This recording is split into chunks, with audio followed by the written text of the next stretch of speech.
వే gold trusted gold buyers మీరు తాకట్టు పెట్టిన బంగారాన్ని విడిపించి ఈ రోజు ఉన్న మార్కెట్ ధరకు కొనబడను. అమెరికాలో గన్ కల్చర్ పెరిగిపోయింది. మరొకసారి గన్ కల్చర్ గర్జించింది. అయోవా రాష్ట్రం మస్కటీన్ లో సోమవారం మధ్యాహ్నం 12:15 సమయమైంది. ఇక ఆ ప్రాంతంలో కాల్పుల మోత వినిపించింది. ఆ కాల్పుల్లో 6 మరణించారు. మస్కటీన్ కౌంటీ జాయింట్ కమ్యూనికేషన్ సెంటర్ కు పార్క్ ఎవెన్యూలోని 200 బ్లాక్ లో కాల్పులు జరిగినట్లు సమాచారం అందింది పోలీసులకి. వెంటనే అధికారులు, అత్యవసర వైద్య సిబ్బంది అక్కడికి చేరుకున్నారు. అక్కడ ఒకే ఇంట్లో 4 వ్యక్తులు తుపాకీ గాయాలతో మరణించినట్లుగా పోలీసులు గుర్తించారు. పోలీసులు అక్కడికి చేరుకునే ముందే ఆ ఇల్లు వదిలి వెళ్లినటువంటి ఒక వ్యక్తిని మస్కటీన్ కు చెందిన 52 ఏళ్ల ర్యాన్ విల్లీస్ మెక్ఫార్లాండ్ గా గుర్తించారు. ఆ తర్వాత కాసేపటికే పెడెస్ట్రియన్ బ్రిడ్జి సమీపంలో రివర్ ఫ్రంట్ ట్రైల్ మీద మెక్ఫార్లాండ్ తలకు తుపాకీ గాయంతో పడి ఉండటాన్ని అధికారులు కనుగొన్నారు. అతను తనకు తానుగా కాల్చుకొని ఆత్మహత్య చేసుకున్నట్లు పోలీసులు నిర్ధారించారు. అధికారులు, వైద్య సిబ్బంది అతనికి చికిత్స అందించేందుకు ప్రయత్నించినప్పటికీ అతడు అప్పటికే మరణించినట్లుగా ధృవీకరించారు. ఈ కేసు ప్రాథమిక విచారణ ప్రారంభించారు. ప్రాథమిక విచారణలో భాగంగా ఈ ఘటనలో మరికొంతమంది కూడా బాధితులు ఉండవచ్చు. ఎందుకంటే నిందితుడు తనకు తానే ఆత్మహత్య చేసుకున్నాడు కాబట్టి అంతకు ముందల గన్ మోత వినిపించింది. డెఫినెట్ గా కూడా మరికొంతమంది మీద కాల్పులు జరిపి ఉండొచ్చు. కారణాలు ఏదైనా అవ్వచ్చు, గొడవ పడైనా ఉండొచ్చు, లేకపోతే డ్రగ్స్ తీసుకోవడం కానీ. ఎందుకంటే అమెరికాలో మనం చూసుకుంటే డ్రగ్స్ కల్చర్ కూడా ఉంటుంది. డ్రగ్స్ తీసుకున్న వాళ్ళు అలా రోడ్డు మీద వెళ్తూ వాళ్ళకి ఎవరైనా ఎదురుగా వచ్చినా, లేకపోతే చిన్న మాట మాట్లాడినా, లేకపోతే వాళ్ళ కంటి వైపు కనీసం కళ్ళలో కళ్ళు పెట్టి చూసినా గానీ వాళ్ళ అవతల వ్యక్తుల మీద దాడులు చేస్తూ ఉంటారు. ఇటువంటి పరిణామాలు కూడా చోటు చేసుకుంటాయి. అందుకనే ఇక్కడ మనం కొన్ని దేశాల్లో చూస్తే గనక, అమెరికాలో కానీ కొన్ని దేశాల్లో మెట్రోలో అయినా ఎదుటి వ్యక్తి ఒకవేళ తమ వైపు ఎక్కువగా చూస్తున్నా కానీ ఐ కాంటాక్ట్ అనేది ఇవ్వరు. ఎందుకంటే వాళ్ళ ఆ సమయంలో డ్రగ్స్ తీసుకోనైనా ఉండొచ్చు, వాళ్ళు ఎటువంటి సిచ్యువేషన్ అయినా ఉండొచ్చు, ఇది వాళ్ళ దగ్గర గన్ ఉండొచ్చు ఒకవేళ.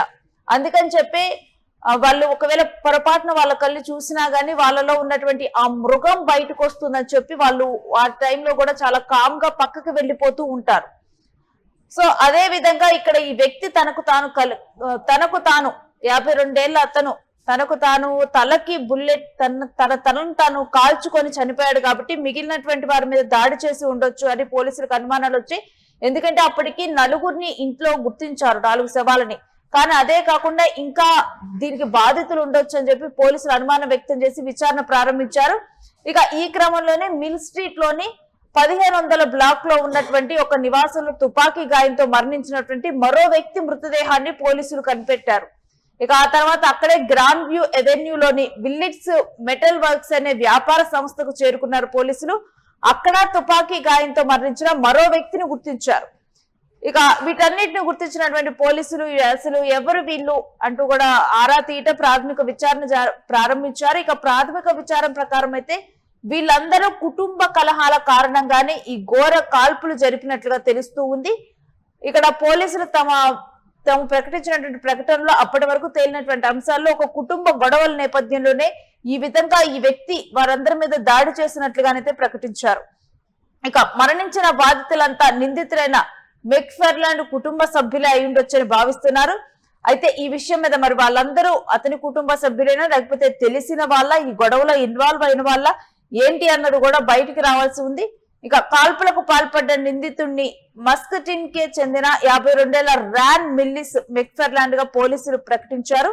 పోలీసులు సంఘటన స్థలానికి చేరుకునే లోపే నిందితుడు అక్కడి నుంచి పరారవటము, నిందితుడి కోసం పెద్ద ఎత్తున గాలింపు చర్యలు చేపట్టడం జరిగింది. ఇదంతా కూడా ఈ ఘటన ఇటు గన్ కల్చర్ అమెరికాలో ఎంత విచ్చలవిడిగా పెరిగిపోయింది అనేది తెలియజేస్తోంది. జనరల్ గా కూడా మనం అమెరికాలో వింటూ ఉంటాము, భారతీయులు కూడా ఈ గన్ కల్చర్ కి ఎంతో మంది బాధితులు అయ్యారు. వాళ్ళకి అక్కడ ఉన్నటువంటి వారికి, అక్కడ ఉన్న సిటిజన్స్ కి కోపం వచ్చినప్పుడు గాని, వాళ్ళు డ్రగ్స్ తీసుకున్నప్పుడు గాని, సిటీ అవుట్స్కట్స్ లో ఎక్కువగా కూడా ఈ గన్ కల్చర్ అనేది కనిపిస్తుంది. అక్కడ వేరే వ్యక్తి కనిపించినప్పుడు వాళ్ళ మీద దాడులు చేస్తూ ఉంటారు. వాళ్ళు పక్క దేశాల కంటే వేరే దేశాలకు సంబంధించిన వారైతే ఇంకా వారికి అసలు కారణమే అవసరం లేదు, కారణం లేకుండానే వాళ్ళ మీద కాల్పులు జరిపేస్తూ ఉంటారు. వాళ్ళు పక్క దేశానికి సంబంధించినటువంటి వ్యక్తులు అన్న అక్కసుతో. సో ఈ రకంగా అక్కడ గన్ కల్చర్ అనేది మాత్రం పెరిగిపోతూ ఉంది. దీనికి అక్కడ ఉన్నటువంటి అధికారులు అడ్డుకట్ట వేయాల్సిన అడ్డుకట్ట వేయాలని ప్రయత్నించినప్పటికీ కూడా ఈ గన్ కల్చర్ అనేది మాత్రం మితిమీరిపోతుందని ఇప్పుడు మనం చూడొచ్చు. నార్మల్ గా కూడా అక్కడ అమెరికాలో మనం చూసినప్పుడు పక్కింటి వారితో మాట పెరిగినప్పుడు గన్ తో కాల్చినటువంటి సందర్భాలు, లేకపోతే పక్కింటి పెట్స్ వాళ్ళ ఇంట్లోకి వచ్చినప్పుడు కూడా వాళ్ళు విసిగిపోయి గన్ తీసి వాటిని కాల్ చేసినటువంటి దృశ్యాలు కానీ ఇలాంటివి కూడా అడపా చోటు చేసుకుంటూనే ఉంటాయి అమెరికాలో. ఇక ఇప్పుడు ఒకే కుటుంబానికి చెందినటువంటి 6 వ్యక్తులను కుటుంబ కలహాల నేపథ్యంలో కాల్చారు అని చెప్పి వార్తలు అయితే బయటకు వస్తున్నాయి. అయితే వారందరూ ఒకే కుటుంబానికి సంబంధించిన వారా ఏంటి అనేది ఇక పోలీసులు పూర్తి దర్యాప్తు చేసిన తర్వాతే తేలనుంది.